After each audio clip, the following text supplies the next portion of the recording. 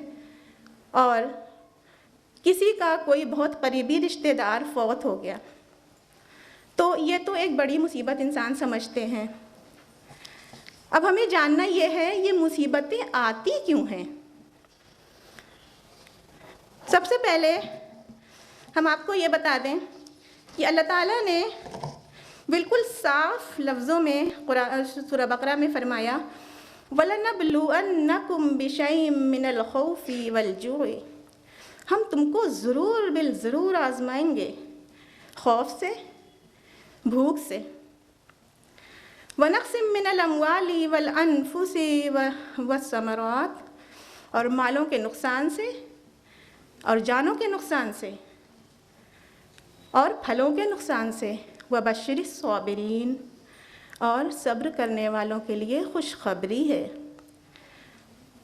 اب ہمیں یہ سوچنا ہے کہ اللہ تعالیٰ جب کہہ رہے ہیں کہ ہم تمہیں آزما کے رہیں گے، ضرور آزمائیں گے، تو پھر جب اللہ کی طرف سے کوئی بھی آزمائش آتی ہے تو اس میں ہمارا کیا خیال ہوتا ہے؟ ایک مومن کیا سوچتا ہے کہ ہمارے بھلے کے لیے آئی ہے، اس میں کہیں نہ کہیں ہمارے لیے خیر چھپی ہوئی ہے۔ ہم اس کو آپ کو ایک حدیث سے واضح کرتے ہیں۔ حدیث ہے صحیح بخاری کی اور اس کا نمبر ہے 5641، اور اس کے راوی ہیں حضرت ابو ہریرہ رضی اللہ عنہ۔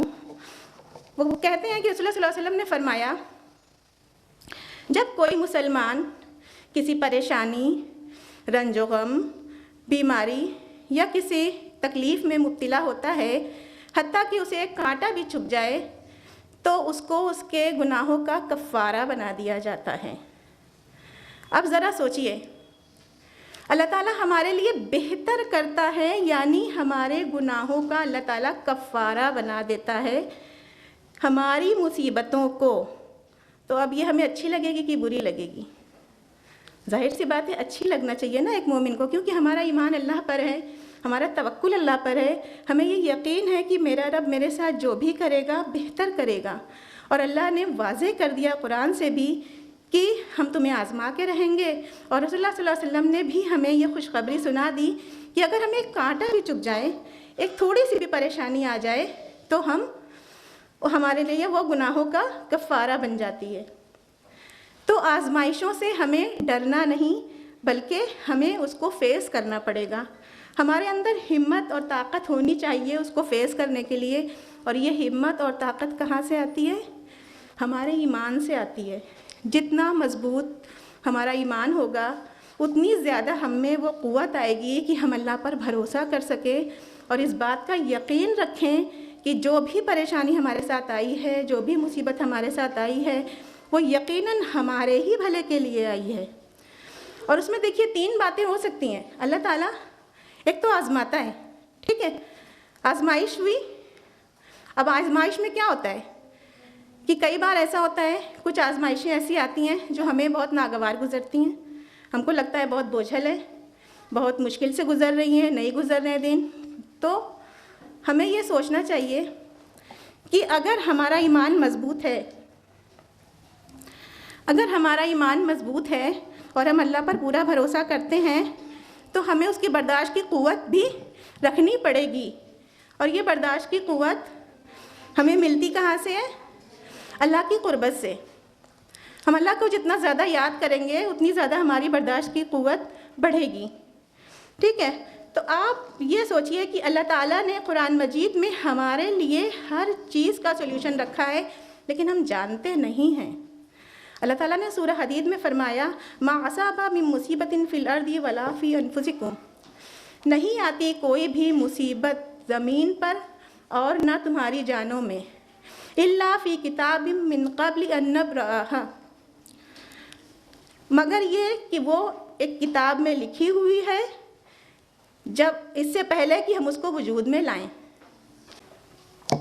اللہ تعالیٰ کیا کہہ رہا ہے؟ کوئی بھی مصیبت تم کو یوں ہی نہیں پہنچ جاتی ہے، وہ تمہارے لیے لکھی ہوئی ہے۔ اب یہاں پہ ہمیں چیک کرنا ہے کہ ہمارا ایمان کیا ہے۔ ہمارا ایمان اس بات تقدیر پر بھی ہے نا، کہ ہمارے لیے اللہ کے یہاں تقدیر میں جو بات لکھی ہے وہ ہو کے رہے گی۔ تو اللہ کی طرف سے جب کوئی مصیبت آ رہی ہے تو وہ آئے گی ہی، وہ ہمارے لیے پہلے سے لکھی ہوئی ہے، اور وہ ہمارے ایمان کا حصہ ہے کہ ہم اس پر یقین کریں کہ جو بھی اللہ کرتا ہے بہتر کرتا ہے، اور جو بھی ہونا ہے وہ ہونا تھا، وہ ہو کے رہنا تھا، وہ ہو کے رہتا۔ اب وہ ہمیں یا برا لگے یا اچھا لگے، اب وہ آ گیا ہے تو ہمیں صبر کرنا ہے، اور اس بات کا یقین رکھنا ہے کہ اللہ تعالیٰ نے جو بھی ہمارے لیے مسخر کیا یا جو بھی ہماری تقدیر میں دیا، وہ ہمارے ہی بہتری کے لیے دیا۔ ایک مثال ہم آپ کو بتاتے ہیں، چھوٹے بچوں کو ویکسین لگوائی جاتی ہے، ٹیکہ لگوایا جاتا ہے تو بچے روتے ہیں، لیکن جب بڑوں کو ویکسین لگتی ہے تو ان کو جو تکلیف ہوتی ہے، ان کو پتہ رہتا ہے نا یہ ہمارے فائدے کے لیے لگ رہی ہے، تو پھر وہ روتے تو نہیں ہے نا۔ اس کا کیا مطلب ہوا؟ اگر ہمیں پتہ ہے کہ یہ ہمارے فائدے کے لیے ہو رہا ہے تو ہم کیا کریں گے؟ روئیں گے نہیں، بلکہ اس بات کا یقین رکھیں گے کہ اللہ کی طرف سے ہم پر جو مصیبت آئی وہ بہت ہمارے لیے بھلے ہی کے لیے آئی ہوگی، ہماری بہتری کے لیے آئی ہوگی۔ اور جب یہ بات دل میں اتر جاتی ہے، یہی توکل ہوتا ہے کہ اللہ ہمارے لیے جو بھی کرے گا بہتر کرے گا۔ کیونکہ کبھی کبھی ایسا ہوتا ہے، آزمائشیں بہت آتی ہیں، انسان بہت پریشان ہوتا ہے، صبر کرتا ہے، آزمائشیں اور بڑھتی ہیں، وہ اور صبر کرتا ہے، اور بڑھتی ہیں، وہ اور صبر کرتا ہے۔ تو ہم اس کو ایک مثال سے آپ کو سمجھاتے ہیں۔ جیسے چھوٹے بچے ایگزام دیا، 6th کلاس 7th کلاس کے بچے نے ایگزام دیا، بھائی ایگزام میں محنت تو کرنا پڑتا ہے، پاس ہوئے، اگلا مل گیا کلاس، پھر ایگزام دیا اور ٹف تھوڑا ایگزام دیا، پھر ہائی اسکول، پھر انٹر، پھر گریجویشن، پھر پوسٹ گریجویشن، یعنی ایگزامز کا لیول بڑھتا جا رہا ہے، محنت بڑھتی جا رہی ہے، ایگزام ہارڈ ہوتا جا رہا ہے، ٹھیک ہے۔ اس کے ساتھ کیا ہو رہا ہے؟ ہمارے درجات بھی تو بلند ہو رہے ہیں، ہمارے کلاس بھی تو اوپر ہو رہے ہیں۔ تو کئی بار اللہ تعالیٰ آزمائشیں ڈالتا ہی اسی لیے ہے کہ وہ اپنے مومن بندوں کے درجات کو بلند کرے۔ یعنی مومن بندہ اگر کسی وجہ سے اپنے درجے تک نہیں پہنچ پا رہا ہے تو اللہ اس کو آزمائشوں کے آزمائش کے ڈال کر اس پر اس کے درجے کو بلند کر دیتا ہے۔ ہم اس کو آپ کو ایک حدیث سے مثال سمجھاتے ہیں۔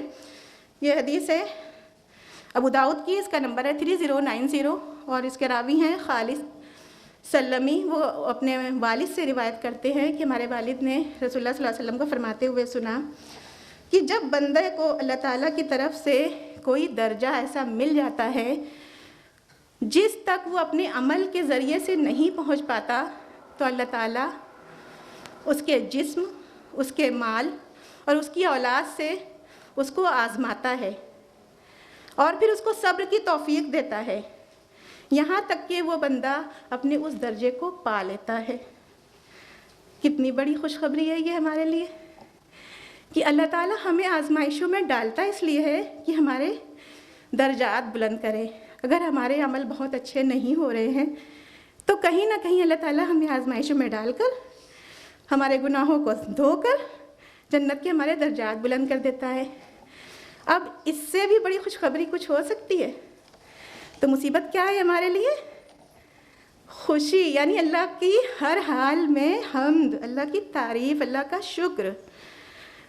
ایک اور حدیث ہے مشکات کی 1567، اس کا نمبر ہے، حضرت ابو ہریرہ رضی اللہ عنہ اس کے راوی ہیں۔ وہ فرماتے ہیں رسول اللہ صلی اللہ علیہ وسلم نے فرمایا مومن پر اس کی جان اور مال اور اس کی اولاد کے بارے میں آزمائشیں آتی رہتی ہیں، حتیٰ کہ جب وہ اپنے رب سے ملاقات کرتا ہے تو اس حال میں ہوتا ہے کہ اس کے ذمے کوئی خطا باقی نہیں ہوتی۔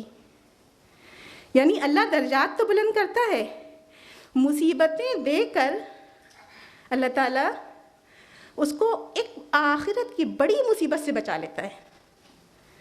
یعنی دنیا میں چھوٹی مصیبتیں دی، بھائی دنیا کی جو بھی پریشانی آئی، جو بھی مصیبت آئی، موت کے ساتھ تو ختم ہونی ہے نا، آخر کار موت تو ہو ہی جاتی ہے نا، موت کے ساتھ تو ختم ہونی ہی ہے، لیکن آخرت کی بڑی مصیبت جو ختم ہی نہیں ہونی ہے اللہ اس سے بچا لیتا ہے۔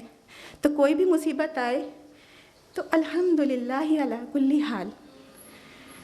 تو ایک مومن اللہ تعالیٰ، ایک مومن جو ہے اللہ کی نظر میں بالکل ایسا ہی ہے، بس جیسے سمجھ لیجئے سونے کو تپا کر پیور کیا جاتا ہے۔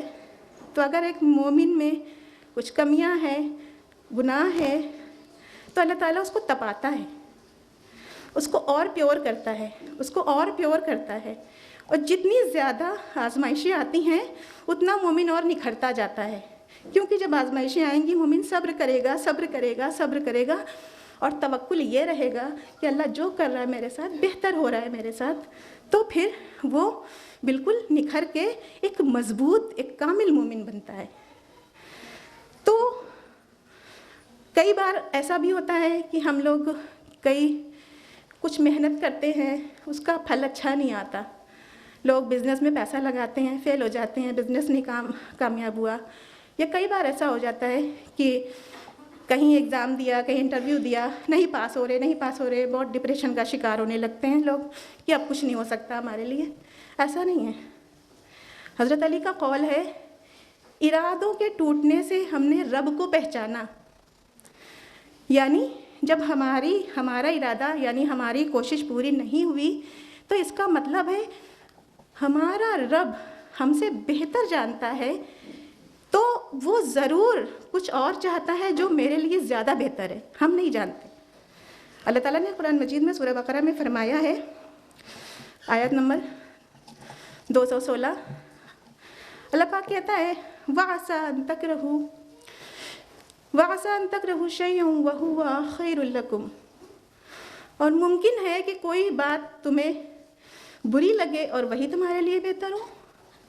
وَعَسَىٰ أَن تُحِبُّوا شَيْئًا وَهُوَ شَرٌ لَكُمْ، اور ممکن ہے کوئی بات تمہیں بھلی لگے، بہت محبوب ہو تمہارے لیے، لیکن وہی تمہارے لیے بری ہو۔ وَاللَّهُ يَعْلَمُ وَأَنْتُمْ لَا تَعْلَمُونَ، اور اللہ جانتا ہے اور تم نہیں جانتے۔ تو کیا نکل کے آیا سامنے؟ ہم تو نہیں جانتے اپنے بارے میں کیا میرے ساتھ، کہ ہمارے لیے کیا بہتر ہے اور کیا ہمارے لیے بدتر ہے۔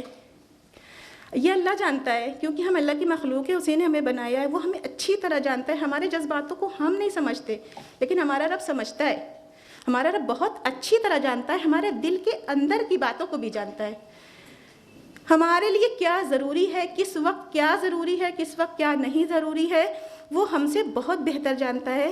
تو ہمیں اگر اس بات پہ توکل ہے کہ اللہ تعالیٰ نے جو بھی ہمارے لیے مسخر کر رکھا ہے وہ بہتر ہی ہے، اگر ہم کہیں ناکام ہو رہے ہیں کوشش کے باوجود، ہم یہ نہیں کہہ رہے ہیں کہ کوشش ہی مت کیجیے، ہم اسباب کے ساتھ پیدا کیے گئے ہیں دنیا میں تو کوشش کرنا ہمارا فرض ہے، لیکن اگر ہم کوشش کے باوجود ناکام ہو رہے ہیں تو ہمیں مایوس نہیں ہونا ہے، ہم کو اداس نہیں ہونا ہے۔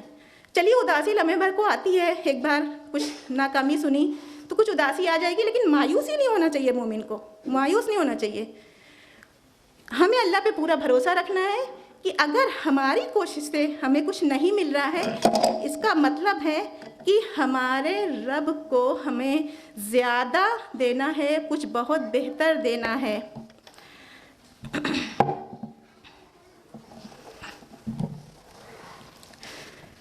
صحیح مسلم کی حدیث ہے، 7500 نمبر ہے اس کا، صحیح مسلم میں حضرت صہیب رضی اللہ عنہ اس کے راوی ہیں، وہ فرماتے ہیں کہ رسول اللہ صلی اللہ علیہ وسلم نے فرمایا مومن کا معاملہ بھی عجیب ہے،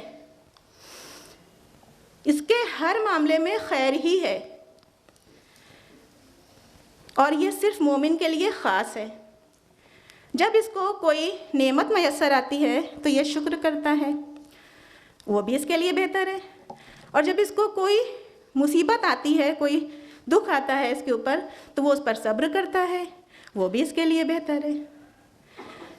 تو جب بھی اللہ تعالیٰ ہمیں کوئی نعمت سے نوازتا ہے تو ہمیں اس پر اللہ کا شکر ادا کرنا چاہیے، ایک مومن کا یہ فرض ہے کہ وہ اللہ کا شکر ادا کرے، ٹھیک ہے۔ اگر ہم یہ بات کہیں کہ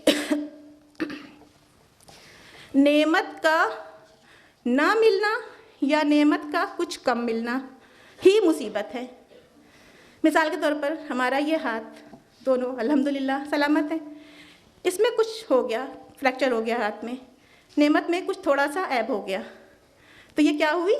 مصیبت۔ یہ ہاتھ ہوتا ہی نہیں تو ایک نعمت کم ہوتی ہے اللہ کی، پھر بھی اللہ تعالیٰ قرآن مجید میں کہتا ہے تم ہماری ایک نعمت کو بھی گن نہیں سکتے۔ اب سوچنے کی بات ہے کہ ایک نعمت اور گن بھی نہیں سکتے، تو ایک نعمت کا کیا مطلب ہے؟ ایک ہاتھ ہمارا یہ نعمت ہے تو ہم اس سے کتنے فائدے ملتے ہیں، ہم کتنے کام لے لیتے ہیں صبح سے رات تک، ہمیں خود پتہ نہیں ہوتا ہے۔ کب پتہ چلتا ہے؟ جب یہ ٹوٹ جاتا ہے، جب یہ یوں بن جاتا ہے تو پھر کیا ہوتا ہے؟ ہمیں احساس ہوتا ہے یہ بھی نہیں ہو پا رہے، وہ بھی نہیں ہو پا رہے۔ ہوئی نا ایک نعمت سے کتنی نعمتیں، اور وہ سب نعمتیں جب چھنتی ہیں اب وہ مصیبت بن گیا۔ تو نعمت کا مطلب ہے کہ ایک بندہ، مومن بندہ جب شکر کرتا ہے تو اس کے لیے بہتر ہے۔ شکر کیا ہے؟ دل سے پورا یقین کہ اللہ پاک جو دے رہا ہمارے لیے، ہم سب بہتر ہے ہمارے لیے۔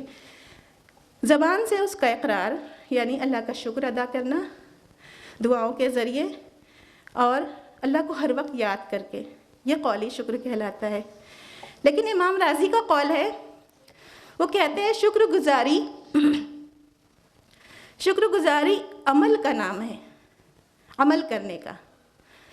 ایک حدیث ہے، آپ صلی اللہ علیہ وسلم سے کسی صحابی نے پوچھا، بخاری کی حدیث ہے، کہ یا رسول اللہ آپ تو گناہوں سے پاک صاف ہیں، آپ تو معصوم ہیں، آپ کو کیا ضرورت ہے اتنی زیادہ عبادت کرنے کی یا اتنا راتوں کو جاگنے کی، روزے رکھنے کی؟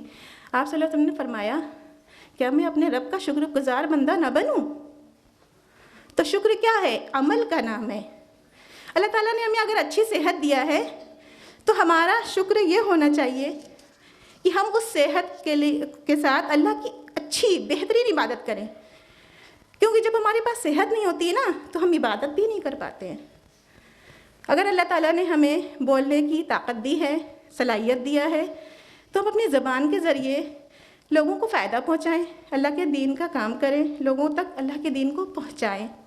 اگر اللہ تعالیٰ نے ہمیں IQ لیول بہت اچھا دیا ہے، ہمیں سمجھنے کی صلاحیت بہت اچھی دی ہے، تو ہم دین کو سمجھیں اور پھر اس کو لوگوں تک حکمت کے ساتھ پہنچائیں۔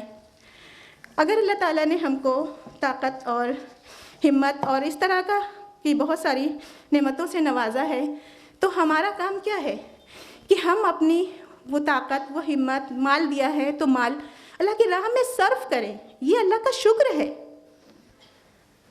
اور اللہ تعالیٰ فرماتا ہے کہ تم اگر شکر کرو گے، سورہ ابراہیم کی آیت ہے، آیت نمبر 7، سورہ نمبر 14، لئن شکرتم لازیدنکم، اگر تم شکر کرو گے تو ہم تمہیں اور زیادہ دیں گے، ولئن کفرتم ان عذابی لشدید، اور اگر تم کفر کرو گے تو میرا عذاب بھی بڑا سخت ہے۔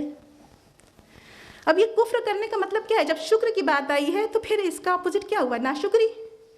ناشکری کو اللہ تعالیٰ نے کفر سے تعبیر کیا ہے، یعنی انکار کرنا۔ ہم اپنے زبان سے کہتے رہے اللہ تیرا شکر ہے، اللہ تیرا شکر ہے، تو اس بات کو اس طرح سے سمجھیے کہ اگر ہمارے ماں باپ ہیں اور ہمارے ماں باپ کا ہم شکریہ ادا کر رہے ہیں، ٹھیک ہے، thank you mummy, thank you papa, thank you ابا، شکریہ آپ کا، اور وہ ہم سے کچھ بھی کہہ رہے ہوں، ہم نافرمانی کریں، ہم ان کی بات نہ مانیں، تو یہ شکر ہوا؟ تو شکر کیا ہے؟ عمل کا نام ہے۔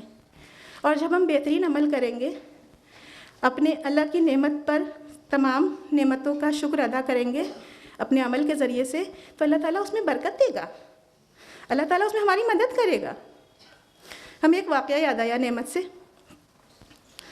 ہم نے یوٹیوب پہ سنا تھا، جاوید اقبال ایک اسکالر ہے، انہوں نے ایک لیڈی سے ملوایا، ان کا نام تھا ڈاکٹر انم نجم۔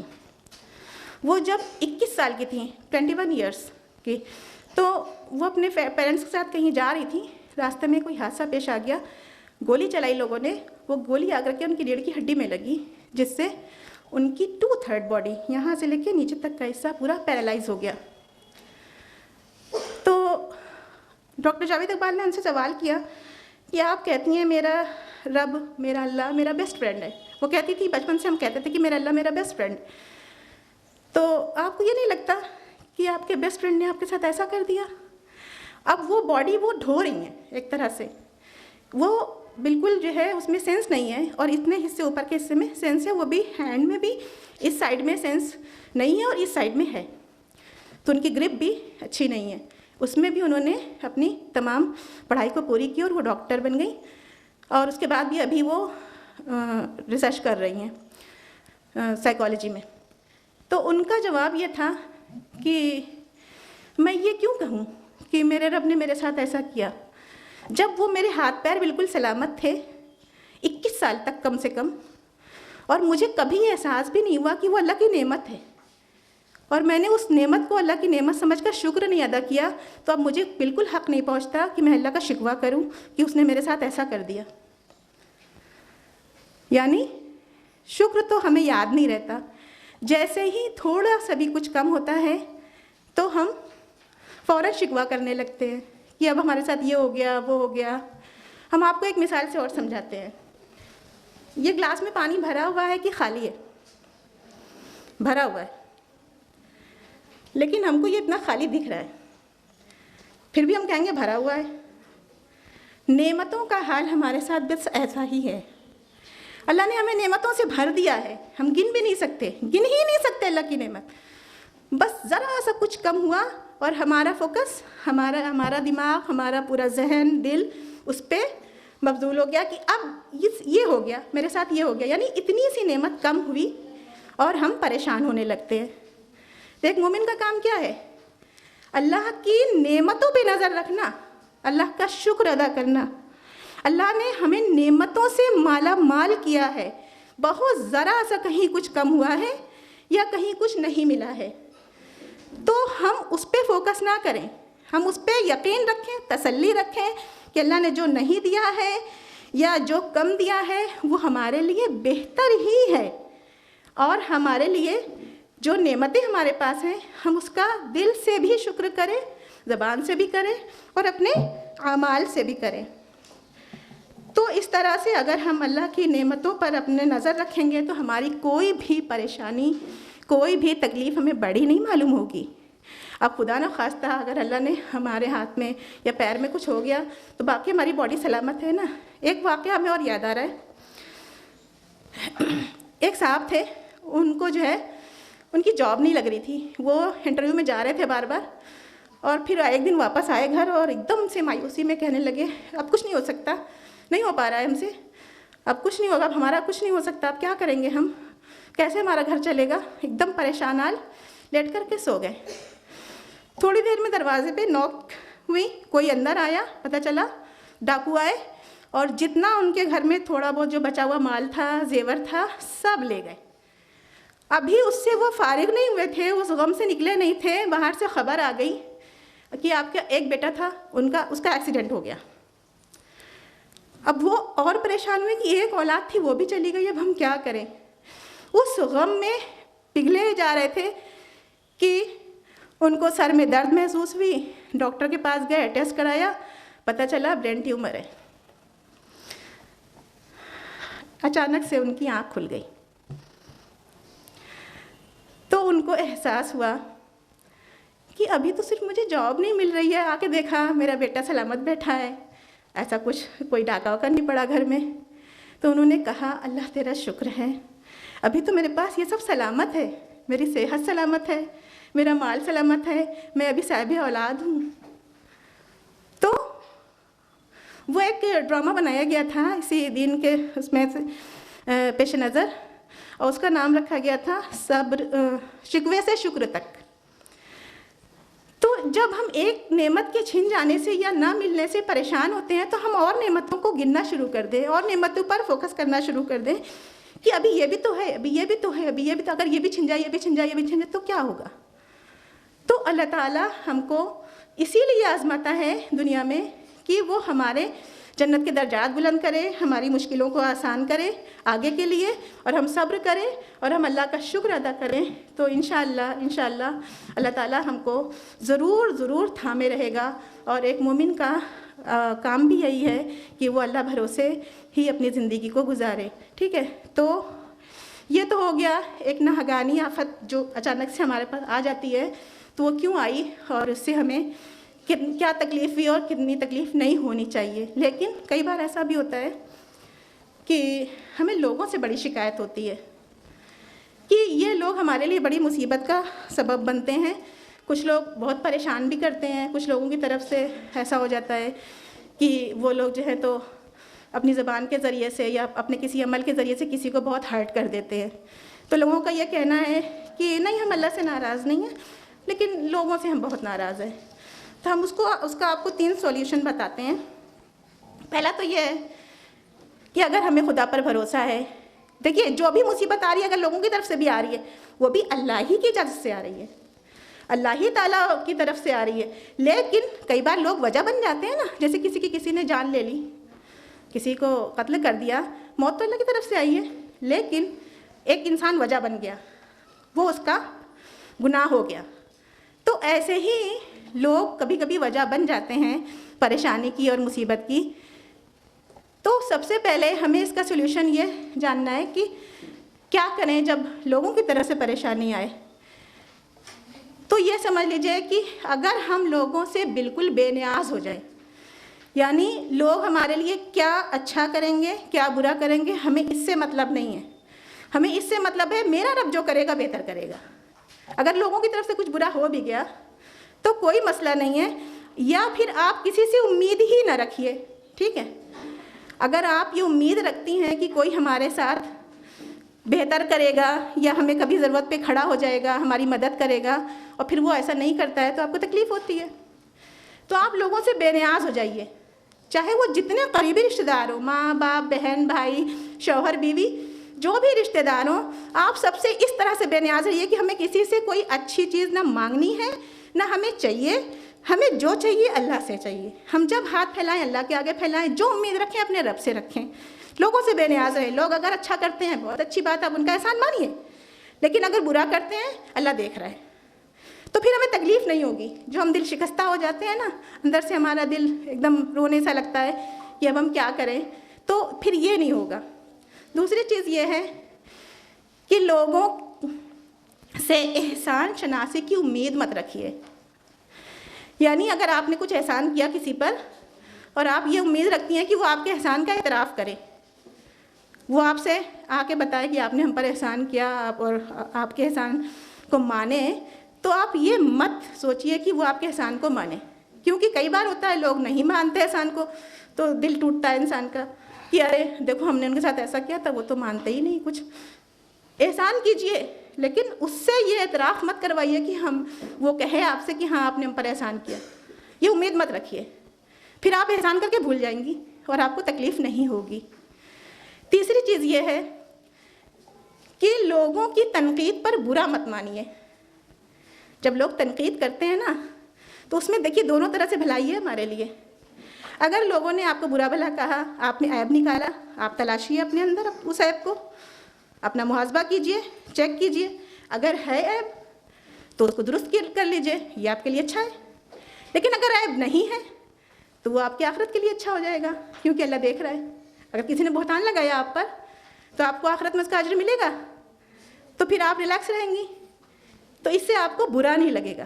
یعنی جو کچھ کر رہا ہے، آپ پر تنقید کر رہا ہے، اور آپ نے یہ سوچ لیا کہ ٹھیک ہے اگر ہمارے اندر خرابی ہے ہم ٹھیک کر لیں گے، درست کر لیں گے، اور اگر نہیں ہے تو ہم اس کو چھوڑ دیں گے، اللہ دیکھ رہا ہے.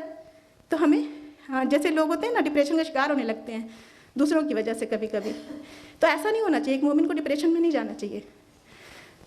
تو دوسروں سے قطعی کوئی امید نہ لگائیں، دوسروں کی احسان شناسی کی امید بھی نہ رکھیں، اور تنقید پر خوش ہوا کریں، برا مت مانا کریں، کیونکہ یہ آپ کی دونوں جہاں کے لیے بہتر ہے. اب تیسری بات یہ ہوتی ہے جو ہم خود اپنے لیے گڑھ لیتے ہیں، یعنی اپنے اوپر مصیبتوں کا ہم بار لاد لیتے ہیں. اللہ تعالیٰ نے سورہ شورہ میں فرمایا، سورہ نمبر 42 آیہ نمبر 30 میں، وَمَا أَصَابَكُم مِّن مُّصِيبَةٍ فَبِمَا كَسَبَتْ أَيْدِيكُمْ. جو بھی مصیبت تم کو پہنچتی ہے وہ تمہارے ہاتھوں کی کمائی ہے. یعنی اگر کوئی مصیبت، دیکھیے اس کی معنی تو یہ ہوا کہ اگر کوئی بھی مصیبت ہم پر آ رہی ہے تو چونکہ ہم گناہ گار ہیں، اللہ کو ہمارے گناہوں کو دھونا ہے، ہمارے جنت کے درجات کو بلند کرنا ہے، تو وہ مصیبت ویسی ہی آ رہی ہے، پھر اس سے ہمارے گناہ دھل رہے ہیں. ٹھیک ہے. دوسری چیز یہ ہے کہ بہت ساری مصیبتیں ہم سب خود اپنے اوپر لاد لیتے ہیں اور پھر اسی کے بوجھ تلے دبے رہتے ہیں. ایک انسان کی پیدائش سے لے کر اس کی موت تک بہت سارے رسومات ایسے ہم لوگوں نے بنا رکھے ہیں جو ہمارے لیے مصیبت کا سبب بن جاتے ہیں. پیدائش کے وقت چھوٹے سا ایک اللہ کی طرف سے حکم ہے کہ عقیقہ کیا کرو، سنت ہے عقیقہ. اللہ کے رسول نے فرمایا 7ویں دن عقیقہ کیا جاتا ہے. لوگ 7ویں دن نہ کر کے چھٹی کا نام دے کے چھٹے دن کچھ بھی اہتمام کرتے ہیں. تو یہ کیا پریشانی کا باعث نہیں ہے؟ اور اس میں اگر دیکھا جائے تو ننیال والوں کو زیادہ دقت آتی ہے، کیونکہ ان کو بچے کے لیے انتظام کرنا پڑنا شروع ہو جاتا ہے کہ ہمیں فوراً کچھ نہ کچھ تیار کر کے لے جانا ہے. یہ رسم ہم نے بنائی ہے اور ہم ہی اسی کے بوجھ تلے دبے رہتے ہیں. تو ہم اس کا سولوشن تو یہی بتائیں گے کہ دیکھیے اپنے اوپر اللہ کا قانون نافذ کیجئے. عقیقہ کرنا 7 دن، جن کے وہاں بچہ ہوا ہے وہ عقیقہ 7 دن پہ کرے، اچھی بات ہے، کر لے. آپ اپنے طرف سے کوئی تحفہ لینا دینا سنت ہے. آپ کوئی تحفہ لے جانا چاہتی ہیں تو آپ دکھاوے کے چکر میں اسی دن نہ لے جائیے جس دن پروگرام کیا جا رہا ہے. پہلے بات تو پروگرام ہونا نہیں چاہیے، عقیقہ 7ویں دن ہونا چاہیے، چھٹی نہیں ہونا چاہیے. اگر آپ اس دن جا بھی رہی ہیں تو کچھ مت لے جائیے، اس سے رسم ٹوٹے گی.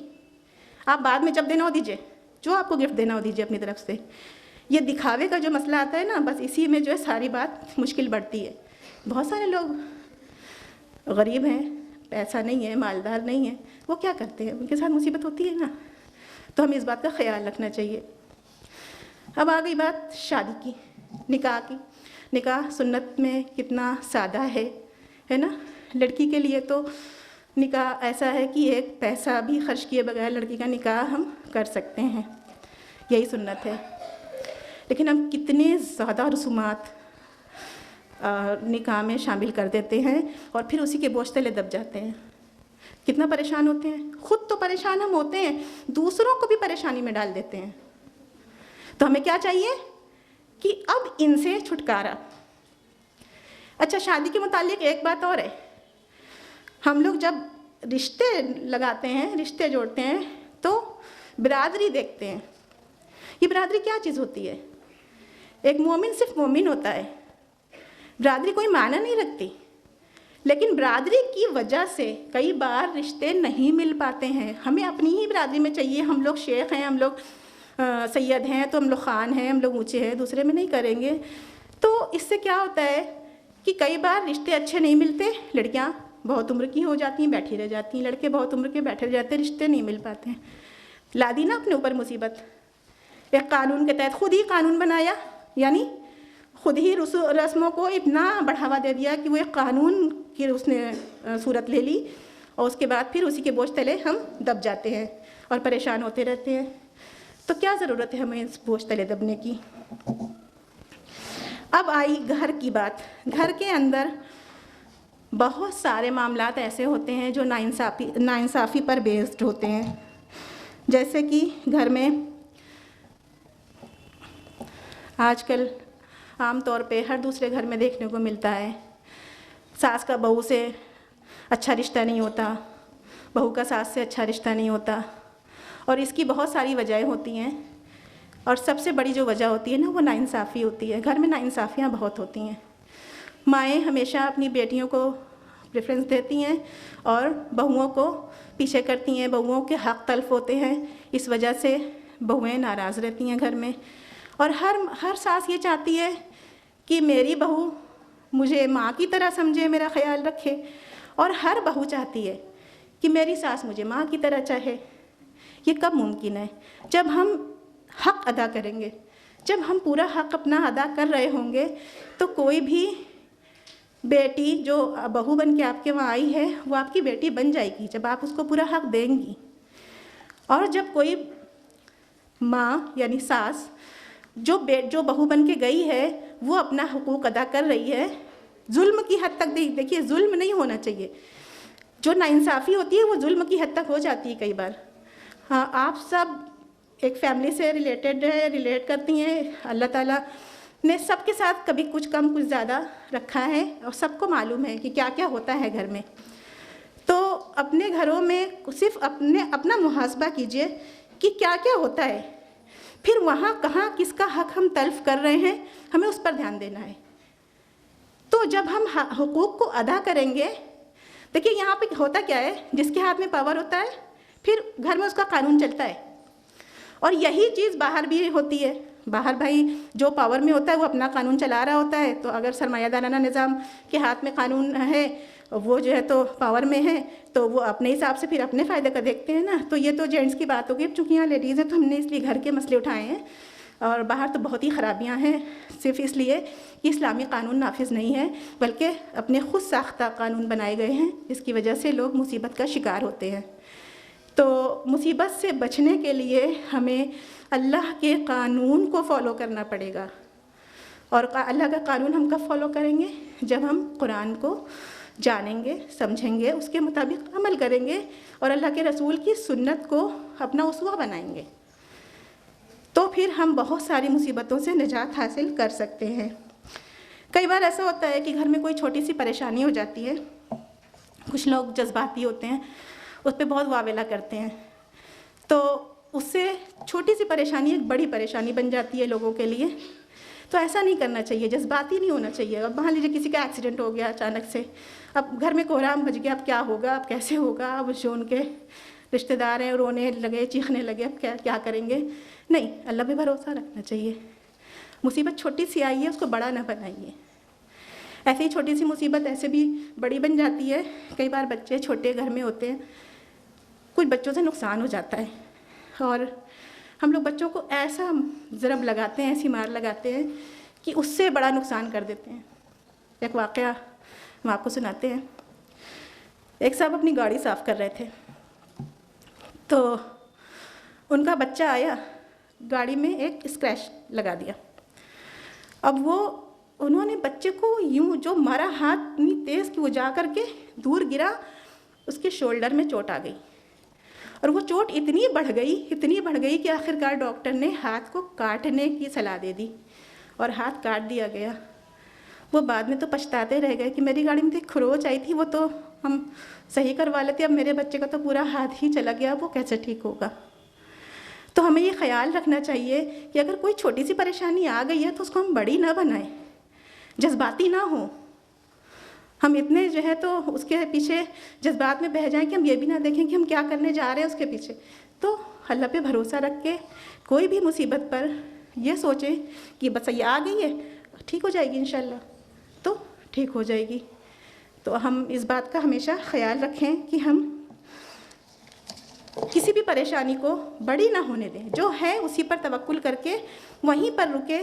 اسی کا نام صبر ہے کہ ہم یہ سوچیں کہ یہ جو آ گئی ہے اب یہ آنی تھی، آ گئی، اب ٹھیک ہو جائے گی انشاءاللہ دھیرے دھیرے، اور ٹھیک ہو بھی جاتی ہے۔ ایسا تو نہیں ہے کہ بہت ساری پریشانیاں ایسی ہیں کہ کچھ دن رہتی ہیں، اس کے کچھ دن بعد انسان نارمل ہو جاتا ہے۔ اچھا، ایک اور چیز، ہم لوگوں کو اللہ نے نمازیں فرض کی ہیں 5 وقت کی۔ سب کو معلوم ہے فجر میں 2، ظہر میں 4، عصر میں 4 رکعت، مغرب میں 3 رکعت اور عشاء میں 4 رکعت۔ لیکن ہم لوگوں نے کیا بنا دیا ہے؟ سب جگہ زیادہ، سب جگہ بڑھا کے دن میں 12 ہو گئی ہے ظہر میں، اور عشاء میں 17 ہو گئی ہے۔ تو یہ کیا ہے؟ اچھی بات ہے، نماز آپ نوافل ادا کرتے ہیں، لیکن جب آپ بچوں سے کہتے ہیں 12 پڑھنا ظہر میں، 17 پڑھنا عشاء میں، اب بچے کو تو بہت بوجھل لگتی ہے، اب وہ نہیں پڑھے گا۔ کئی بار آپ خود اتنی نماز پڑھنا ہے، اچھا بھی پڑھ رہے، اللہ تھکے ہوئے بہت ہیں بھائی، کئی بار سے آئیں، یہ نہیں پڑھا، نماز سو گئے، نماز چھوڑ دیتے ہیں، لیکن پڑھیں گے تو پوری پڑھنا ہے۔ نہیں، آپ پر جو فرض ہے پہلے وہ آپ ادا کر لیجئے، آپ کو وقت ہے، آپ سنت موقدہ ادا کیجئے، پھر اس کے بعد آپ نوافل بھی ادا کیجئے۔ اور بچوں سے تو خاص کر آپ کم پڑھوانا شروع کیجئے۔ جب بچے پڑھنا شروع کر رہے ہیں تو آپ ان سے کہیے بس 4 رکعت ظہر میں پڑھو، فجر میں 2 پڑھ لو، عشاء میں بھی 4 پڑھ لو، تو بچے کو بھاری بوجھا نہیں لگے گا، بچہ آسانی سے نماز پڑھ لے گا۔ تو ہم لوگ اپنی مصیبت کی وجہ خود بنتے ہیں اور پھر شکوہ کرتے ہیں کہ ارے اتنا بوجھا، اتنی مصیبت، اب یہ کیا کریں، اب اس کا کیسے سولیوشن نکلے گا۔ ٹھیک ہے، تو کئی بار ہم اپنی خود ساختہ مصیبتوں میں پھنس کر اور پھر اللہ تعالیٰ کے خلاف کچھ نہ کچھ منہ سے نکالنا شروع کر دیتے ہیں۔ سوچئے کتنی بری بات ہے۔ ایک تو اللہ کی طرف سے جو مصیبت آتی ہے وہ ہمارے لیے بہتری کا سبب بنتی ہے، اور پھر ہم خود سے مصیبتیں گھڑ کے اپنے اوپر بوجھا بنا کے اس کو ڈھو رہے ہوتے ہیں اور پھر اس کو اللہ کی طرف منسوخ کرتے ہیں، جبکہ ایسا بالکل بھی نہیں ہونا چاہیے۔ ایک چیز اور، ہم کسی کی عیادت کے لیے جاتے ہیں تو بھائی کسی کو ہم بیمار کو دیکھنے گئے ہیں، اس کی عیادت کے لیے گئے ہیں، ہمارا کام کیا ہے؟ تھوڑی دیر بیٹھیں، اس سے اچھے الفاظ میں باتیں کریں، اس کو تسلی دیں اور چلے آئیں۔ اور ہم لوگ کرتے کیا ہے؟ بیٹھ جاتے ہیں، گھنٹہ بھر بیٹھے ہیں۔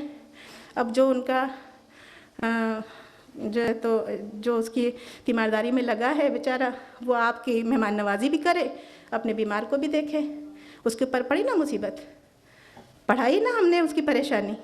تو ہم کو کرنا کیا ہے کہ اگر کسی بھی کی عیادت کے لیے جائیں تو 5 سے 10 منٹ بس بیٹھیں، اچھے الفاظ کہیں، ان کو تسلی اور تشفی دیں، اور ایک گلاس پانی کا بھی انتظار نہ کریں، چلے آئیں، تاکہ ان کو پریشانی نہ ہو جو وہاں کے لوگ دیکھ رہے ہیں۔ اور ہم یہ ان بیٹیوں سے ضرور کہیں گے جو اپنے مائکے جاتی ہیں تو پھر وہ سوچتی ہیں یہ میرا مائکہ ہے اور میرا حق ہے، تو آپ کا حق ہے ضرور، لیکن کئی بار ایسا ہوتا ہے نا، مائکے جا کے 3 دن آپ مہمان بن کے گئی ہیں اور مہمان بن کے رہ رہی ہیں، تو یاد رکھیے میزبان کو یہ حق حاصل ہے کہ 3 دن کے بعد وہ آپ سے کہہ دے کہ ایسا ہے آپ جائیے، کیونکہ وہ نہیں کر پا رہا ہے آپ کی مہمان نوازی، وہ کہہ سکتا ہے۔ اور اگر آپ اپنے آپ کو یہ کہہ رہی ہیں کہ ہم نہیں مہمان نہیں، ہم گھر کے ہیں، جب آپ گھر کی ہیں، آپ 3 دن سے زیادہ رہ رہی ہیں، تو پھر آپ گھر میں ہاتھ بٹائیے۔ اچھا، سب کو اس بات کا اندازہ ہوگا نا کہ جب زیادہ دن بیٹیاں آ کر گھر میں رہتی ہیں اور پھر داماد بھی آ کر ٹک جاتے ہیں تو گھر والوں کے لیے پریشانی کا سبب بنتے ہیں کہ نہیں بنتے ہیں؟ اور پھر لوگ بہوؤں کو کتنا برا کہتے ہیں کہ دیکھو کر نہیں پا رہی، دیکھو ذرا سا کرنا پڑا تو کیسے پریشان ہو رہی۔ لیکن آپ خود سوچئے کہ آپ بھی پھر جب اس جگہ پہ ہوتی ہیں تو آپ کو کیسا لگتا ہے۔ تو اس بات کا خیال رکھیے کہ اگر ہم کسی کے لیے مصیبت کا سبب بنیں گے تو پھر کوئی ہمارے لیے بھی تو مصیبت کا سبب بن سکتا ہے۔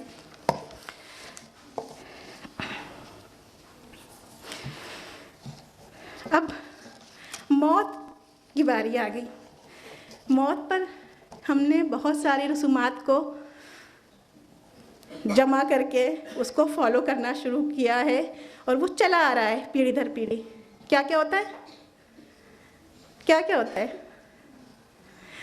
جیسے ہی کسی کا کوئی فوت ہوا، تیجا، 10واں، 20واں، 40واں، پھر پتہ نہیں 50واں ہوتا ہے کہ نہیں، پھر برسی بھی ہوتی ہے۔ یہ کیا ہے؟ اگر کسی کی کوئی موت ہو گئی ہے تو وہ تو اس کے لیے ایسے ہی پریشانی کا سبب ہے۔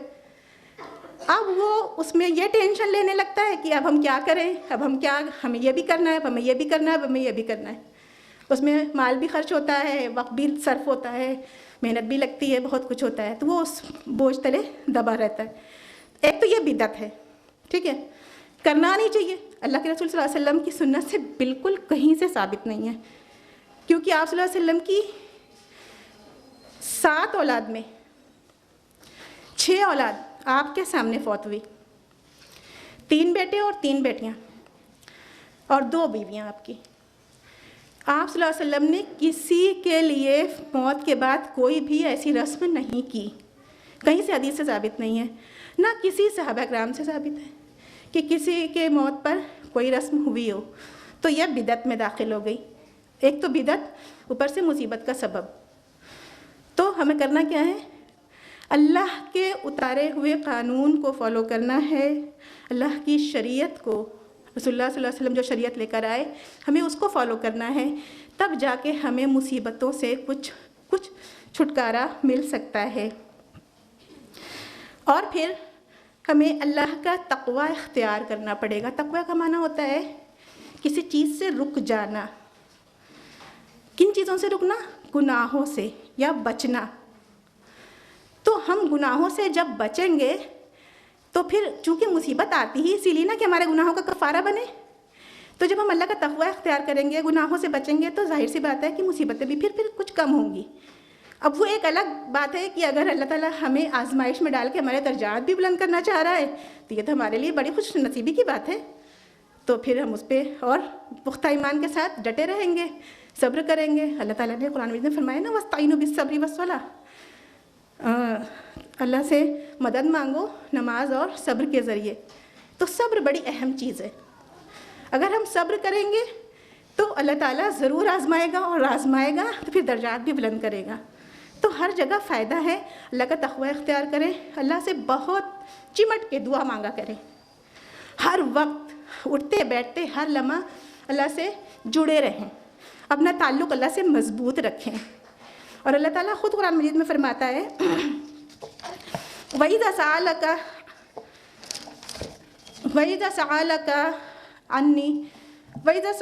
عَنِّي فَإِنِّي قَرِيبٌ۔